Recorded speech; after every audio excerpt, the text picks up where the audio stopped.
My mom used my money for a luxury trip instead of helping with my surgery, so I cut them off and made their lives collapse with one cold move. So, I, 34 male, have been working as a lineman for the power company since I was 22. Decent pay, solid benefits, but the job is dangerous as hell. Not like those cushy office jobs where the biggest threat is a paper cut or carpal tunnel. I'm talking 80-foot climbs up poles that sway in the wind, handling lines carrying enough voltage to cook you from the inside out.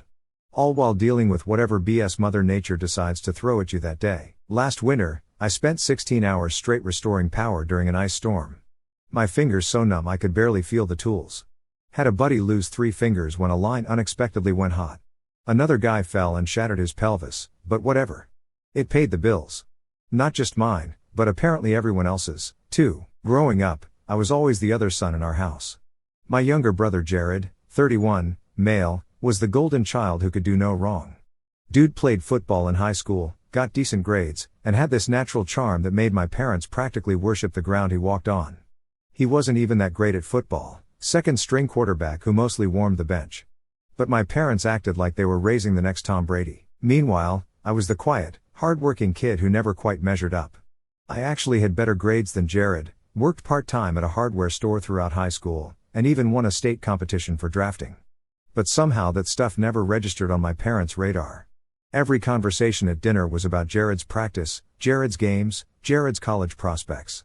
I'd sit there chewing my food slowly, practically invisible. Dad's a retired factory supervisor who spent most of my childhood telling me I wasn't applying myself enough. Never mind that I applied myself plenty, just not to things he considered important. Mom's an elementary school secretary who somehow always had time to go to all of Jared's games, but was too busy when I had stuff going on. When I had my drafting competition, she had a migraine. When I graduated with honors, she had to cover for someone at work. Not that they'd ever admit to playing favorites, but actions speak louder than words, right? After high school, Jared got a partial scholarship to state, blew through it partying, and dropped out after 2 years. I went straight to trade school, got my certifications, and started working my ass off climbing poles and fixing lines. And somehow, I still wasn't the success story in the family. Dad would introduce Jared as my son who went to state and me as just Mike. Like my existence was an afterthought, a footnote to the family legacy. When Jared couldn't find a job that matched his potential, anything requiring actual work or starting at the bottom, guess who started helping him with rent? The first time it was supposed to be a one-time thing. Just until I get on my feet, bro, he said with that same charming smile that got him out of trouble our whole lives. But one time became every month. And soon it was just expected. And when mom and dad's roof started leaking, or when their car needed a new transmission, yep, good old reliable Mike, the family wallet. Like an idiot, I even set up a joint account where they could access funds for emergencies. It had started after Dad called at 11 p.m. on a Sunday because their furnace died in January. Instead of making them wait for me to transfer money or drive over with cash, I thought the joint account would make things easier, show them I wanted to help. What a joke. I was still just the family punchline, the dependable disappointment, nothing more. Every family gathering was the same. Jared would show up in new clothes, talking about some business idea that was definitely going to take off this time, while mom and dad nodded along like he was pitching on Shark Tank. Then they'd turn to me with those patronizing smiles. "How's work, Mike? Still climbing those poles?" Like I was some kind of trained monkey performing a trick, not a guy with a skilled trade keeping the freaking power grid running. Last Thanksgiving, I overheard my mom talking to my aunt in the kitchen. "It's really a blessing that Mike's job pays so well. Jared needs time to find his path, and your brother and I aren't getting any younger." Not one word about being proud of me or grateful for my help. Just glad my paycheck could support my deadbeat brother while he found himself well into his 30s. I remember driving home that night wondering why I kept putting up with this crap. That's just how it was for years. Jared would screw up, I'd bail him out. Parents needed something, I'd provide it. While they constantly talked about how stressed Jared was trying to find his purpose, at 31, still living in an apartment I was partly paying for, no one ever asked about the toll of climbing utility poles in thunderstorms or working 70-hour weeks during outage season. They never asked about the time I got caught in a sudden electrical arc and was thrown 10 feet, my safety harness barely catching me.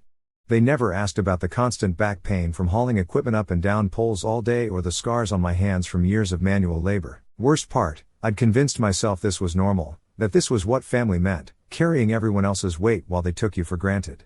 I had buddies at work who'd comment on how often my family called asking for money. But I'd just shrug it off. That's just how it is, I'd say, like some kind of mantra. Then about 2 months ago, I had a serious accident at work. Was up on a pole during a windstorm when a branch came loose and knocked me off balance. I remember the sickening feeling of suddenly being weightless, my hand grasping at nothing but air. Fell about 25 feet before my secondary safety line caught me. But the damage was done. Broke 2 vertebrae, fractured my pelvis, and messed up my right knee. I remember laying on the ground, unable to move, rain hitting my face while my coworkers radioed for an ambulance. Doctors said I was lucky not to be paralyzed, but I'd need major back surgery and at least 3 to 4 months of recovery before I could even think about going back to work. The surgeon didn't sugarcoat it. This isn't just a matter of pain management, Mr. Matthews. Your spine needs to be stabilized with metal rods, and then you'll need intensive physical therapy to regain mobility. You will not be able to care for yourself properly for at least the first month. With my savings and workers' comp, I'd be okay financially, but I'd need actual help during recovery. The doctors were clear. I'd need assistance getting around, cooking, and basic stuff for at least the first month. Couldn't drive, couldn't bend, couldn't lift anything over 5 pounds. Basically couldn't do anything that might put stress on my newly rebuilt spine. I called my parents from the hospital the day after the accident.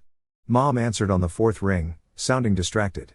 When I told her what happened, there was a pause. "Oh, that's terrible, honey. We'll try to check in on you when we can." Try when they can, like visiting their critically injured son was an errand they'd squeeze in between grocery shopping and getting the oil changed. Dad got on the phone and immediately asked if the company was giving me paid leave, more concerned about my financial status than my actual health. He made some comments about how I should look into desk jobs since pole climbing is a young man's game anyway. Neither of them offered to actually help during my recovery, and then I called Jared thinking maybe my brother would step up. His response, "Damn, that sucks, bro. Hey, actually, since you're going to be home anyway, can I crash at your place for a couple weeks? My landlord's being a jerk about rent again." I just hung up.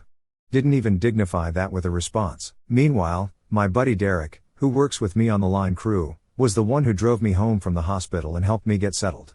Not a blood relative, just a coworker who'd known me for 6 years, but he took 2 days off work to set up my house for recovery.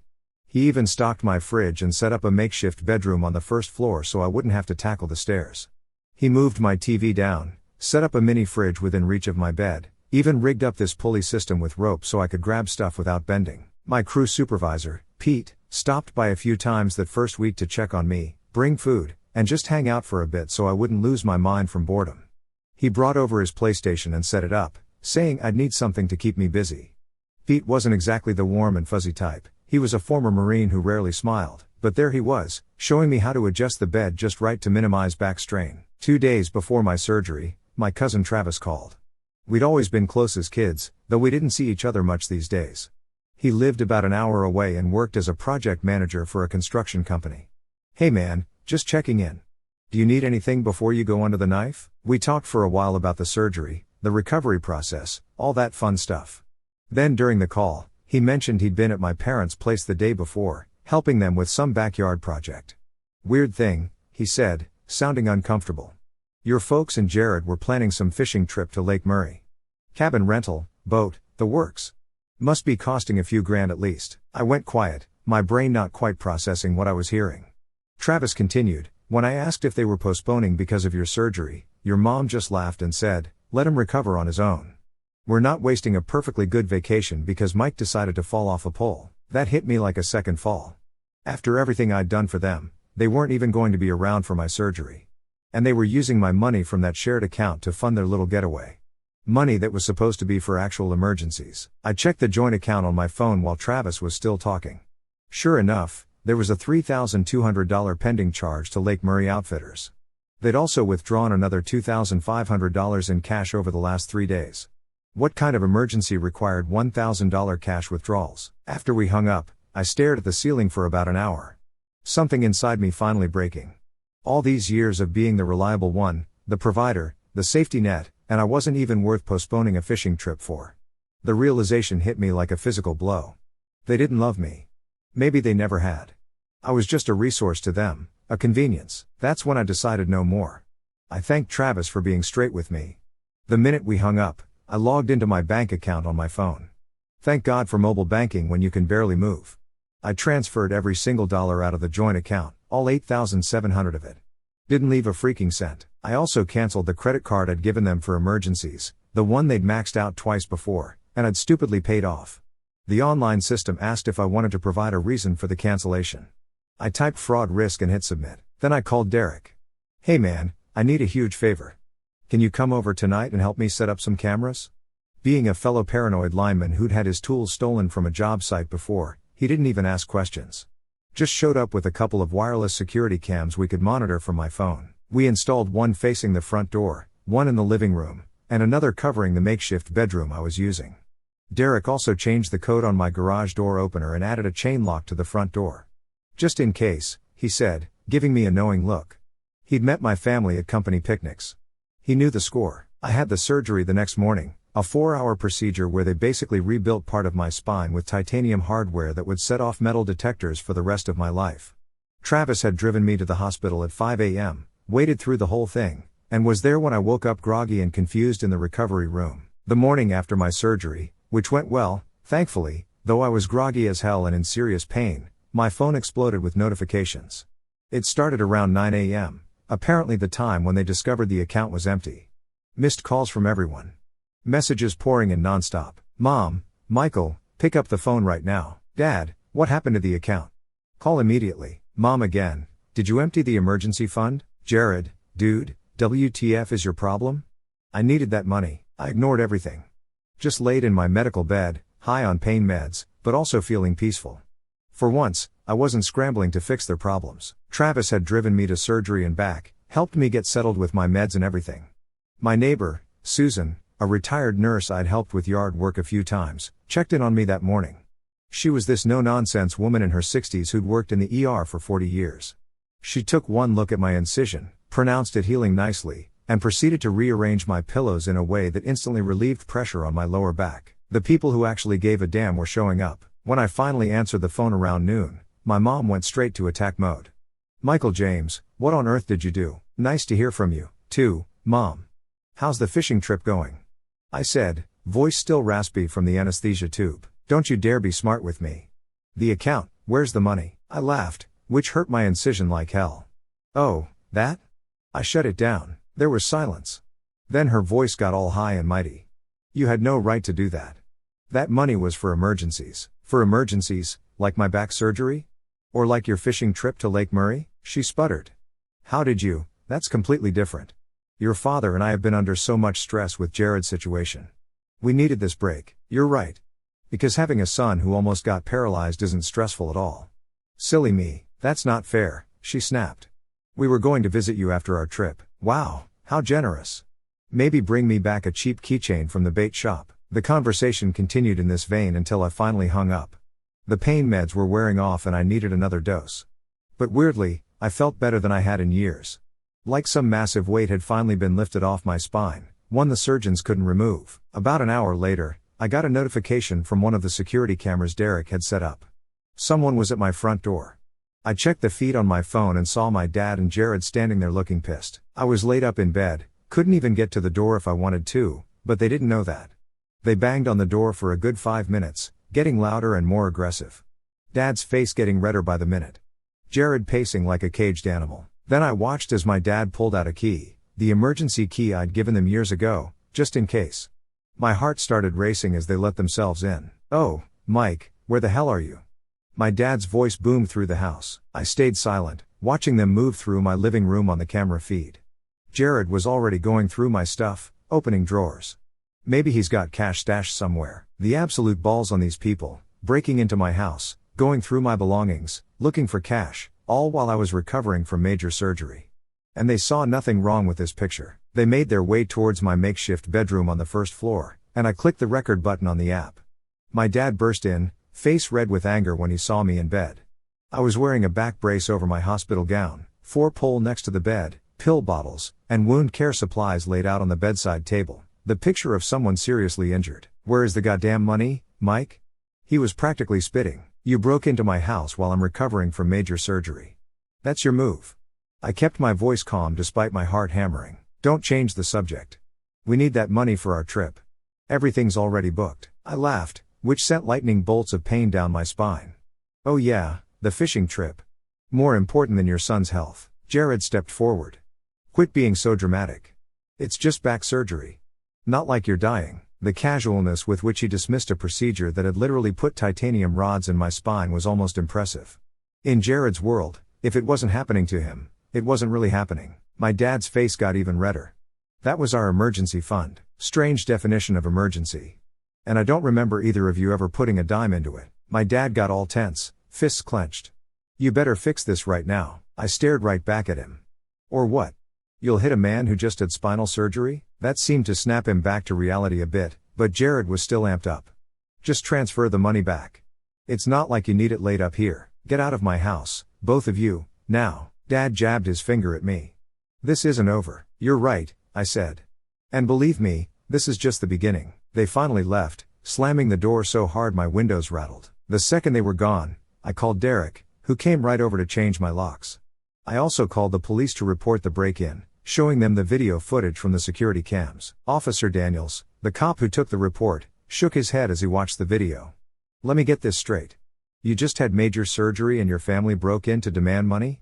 He looked genuinely confused, like he couldn't process this level of screwed-up family dynamics. Pretty much, I said.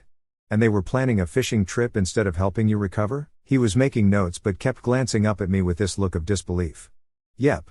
Using my money, too. He sighed heavily. I've been a cop for 12 years and family disputes still surprise me. I'll file this report. You might want to consider a restraining order. Then my phone rang. Unknown number. It was Officer Martinez from the County Sheriff's Department. My freaking parents had actually filed a theft complaint against me. I laughed so hard I nearly popped my stitches. Sir, we have a report that you've stolen funds from a family account, she began. I explained that the account was created by me, funded solely by me, and closed by me. I also mentioned I had video evidence of my father and brother breaking into my home while I was recovering from surgery. There was a long pause. They broke in while you're on bed rest? Yes, ma'am.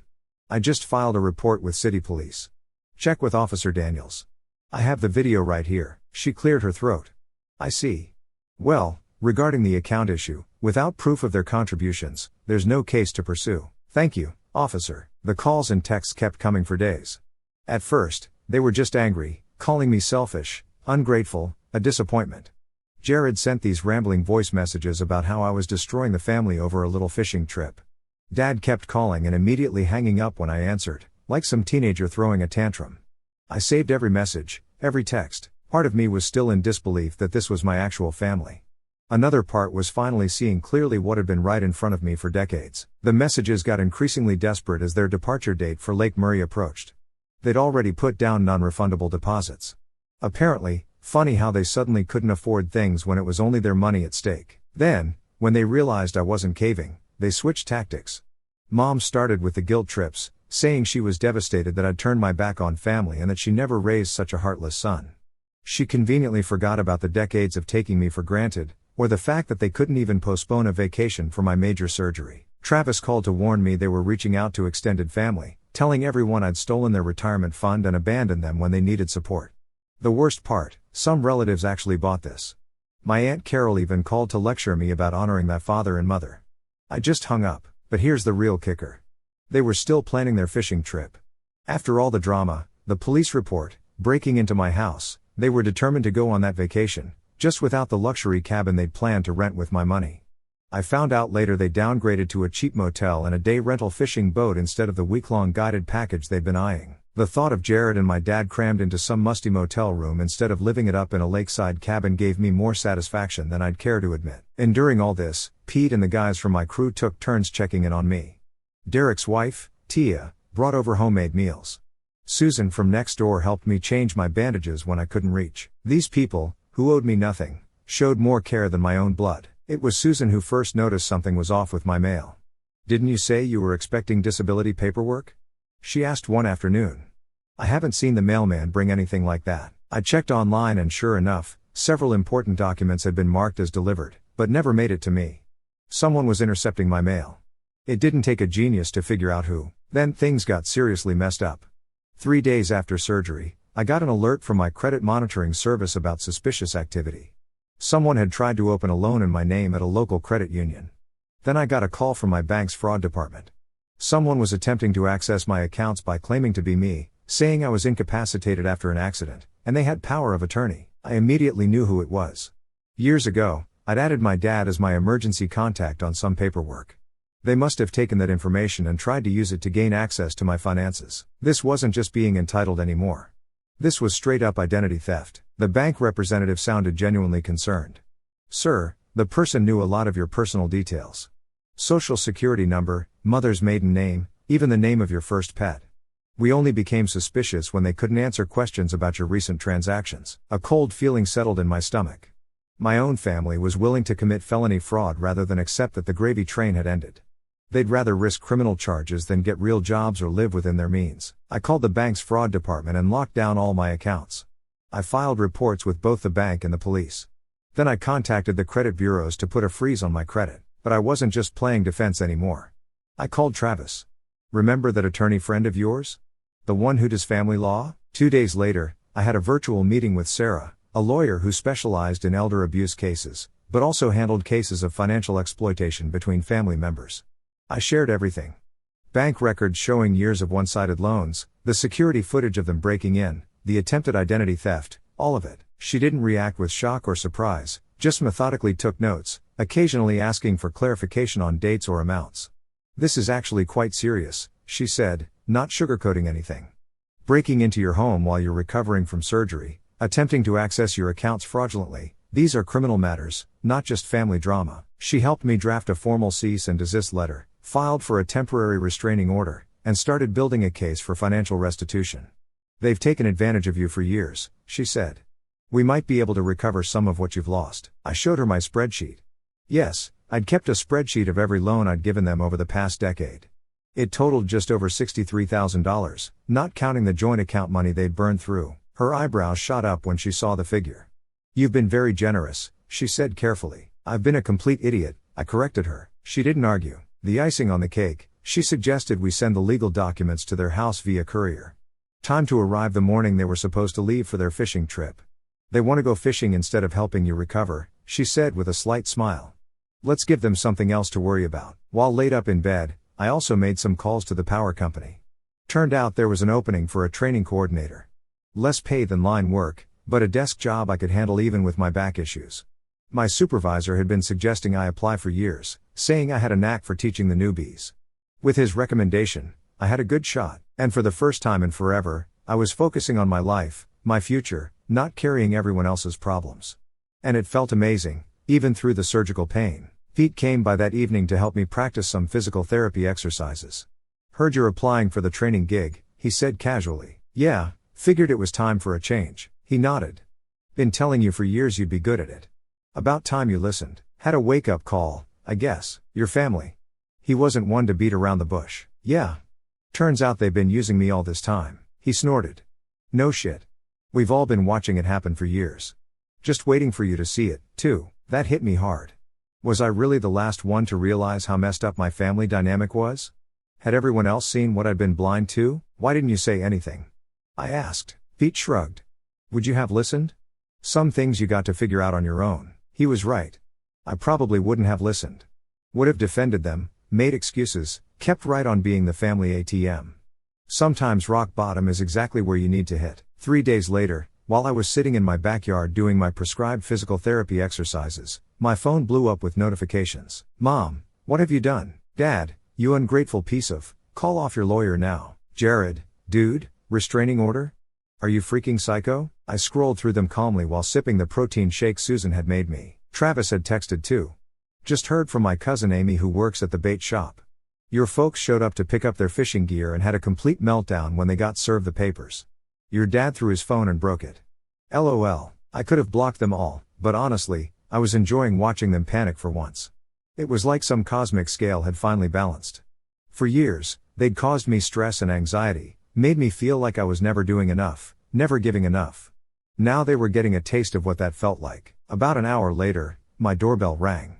The security camera showed my mom standing there alone, looking like she'd been crying. Not the dramatic, attention-seeking tears she usually used to manipulate me, but actual red-faced crying. Derek had helped me set up a speaker system so I could talk to people at the door without getting up. You need to turn around and leave, I said through the speaker. The restraining order is very clear. Michael, please. Her voice cracked. We're your parents. How could you do this to us? The same way you left for a fishing trip instead of helping your son after major surgery. The same way you tried to steal my identity when I cut you off. That was your father's idea. I told him not to. Save it, Mom. The papers outline everything. Years of financial abuse, the break-in, the attempted fraud. You've got 30 seconds before I call the police for violating the restraining order. She switched tactics immediately, going from tears to anger. Fine. Jared was right. You've always been selfish. But you'll regret this, Michael. When your back gives out again and you're all alone with nobody to help you. I cut the speaker off mid-sentence. Didn't need to hear that crap anymore. The lawyer had warned me they'd try emotional manipulation. They'll tell you you'll die alone, that you're ungrateful, that you're cruel. These are standard tactics used by abusers, she'd explained. 2 weeks later, I got a certified letter. My mom had been diagnosed with breast cancer and needed money for treatments their insurance wouldn't cover. There were medical documents attached and everything. I almost felt bad, until I called the hospital listed on the paperwork and discovered the documents were forged. She wasn't even a patient there. The hospital administrator I spoke with was horrified. Sir, I can confirm we have no record of your mother as a patient, and this is not our letterhead. Someone has created fraudulent medical documents. Can I ask you to put that in writing? My lawyer might need it. The desperation continued as the months passed. Dad lost his job. Supposedly, Jared's car broke down. The roof was leaking. Each crisis carefully crafted to pull at my heartstrings and reach for my wallet. I saved every message, added them to the legal file, and moved on with my life. I got that training coordinator position with the power company. The job was different, less physically demanding, but more mentally challenging. I was teaching new recruits how to stay alive while working with deadly voltage. The responsibility felt good, like I was finally using my experience for something meaningful beyond just surviving another day on the poles. My back was healing well, though I'd never climb poles again. And honestly, I was okay with that. The doctor was impressed with my progress. Said my recovery was ahead of schedule. Turns out when you're not carrying the weight of 3 extra adults, your body can actually focus on healing itself. 6 months after cutting them off, the karma hit. Travis called me up laughing so hard he could barely talk. Bro, you're not going to believe what happened. Your dad and Jared got scammed out of $14,000. What? How? I was sitting at my desk at the training center reviewing safety protocols for the next day's class. They fell for one of those cryptocurrency investment schemes. Some dude promised to triple their money in a month if they invested in his special mining operation. They took out a freaking loan to do it. I nearly choked on my coffee. You're kidding me. $14,000? They couldn't spare a day to help me after surgery, but had 14 grand to hand over to some random scammer. That's not even the best part, Travis continued. Guess who they're trying to sue? The bank. They're saying the bank should have stopped them from making such an obviously fraudulent transaction. The irony was too perfect. After trying to raid my accounts when I cut them off, they'd willingly handed over a small fortune to a complete stranger because they thought they were too smart to get scammed. And now they were playing victim, trying to blame someone else for their own stupidity, just like they always did. That night, as I was browsing my email, I saw a message from Jared. The subject line, "Please, man, we're desperate." The email was predictable. They were drowning in debt. Couldn't make the loan payments. Dad's credit was ruined. Mom was having stress-related health issues and somehow this was all portrayed as my problem to fix. The last line was the kicker. I know we've had our differences, but we're family. Family helps family in tough times. We need $20,000 to get out of this hole. We can pay you back $500 a month. I swear. I clicked reply and typed just 4 words, "Karma's a bro." Then blocked his email. My physical therapist, Maria, had told me it would take about a year for my new normal to settle in. She was right about more than just my back. A year after the accident, my life looked completely different. I'd moved to a single-story house closer to the training center, eliminating my commute and making daily life easier on my back. I'd started dating again. Nothing serious yet, but it felt good to have that part of my life back. And the following weekend, I hosted a barbecue at my place. Derek and Tia were there with their kids. Travis brought his new girlfriend. Susan from next door came with her famous potato salad. Even my boss Pete stopped by with a 6-pack of soda. Looking around at these people, none related to me by blood, but all who showed up when it mattered, I realized I hadn't lost family by cutting off my parents and brother. I just finally found my real one. As we sat around the table, I couldn't help but notice how different this felt from family gatherings growing up. There was no tension, no constant feeling that I wasn't measuring up, just good people enjoying each other's company. Later that night, after everyone had gone home and I was cleaning up, I found an envelope Susan had left on the counter. Inside was a card that simply said, "Family is who shows up. Proud of you for figuring that out." It hit me right in the chest. I sometimes wonder if my parents and Jared ever think about what they lost. Not the money, but me. Do they ever regret how they treated the one person who always showed up for them? Probably not.